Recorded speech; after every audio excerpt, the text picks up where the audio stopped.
పరిపాలన చేసినప్పుడు మాత్రమే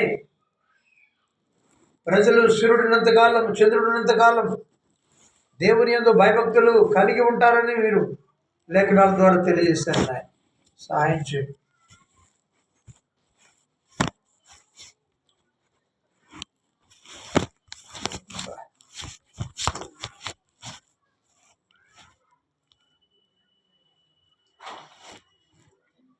దయగలిగిన తండ్రి, నీకు వందనాలు, స్తోత్రం. కాబట్టి మాకు కూడా ఈ లోకంలో నడవాలన్నా, భయభక్తులు కలిగి జీవించాలన్నా నీ న్యాయవిధులు ఎంత అవసరం, ధర్మశాస్త్రం ఎంత అవసరం, నీ నీతి అంటే తెలుసుకోవడం అవసరం. అలా ఉన్నప్పుడు మేము కూడా ఈ లోకంలో మంచిగా నడవగలుగుతాం ప్రభు. ఇప్పుడు మేము కూడా భయభక్తులు కలిగి జీవించగలుగుతాం నాయన. కాబట్టి నాయన, నీ న్యాయవిధులు మాకు నేర్పయ్యా, నీ ఆజ్ఞలు మాకు నేర్పయ్యా, నీ ధర్మశాస్త్రం మాకు తెలియచేయడం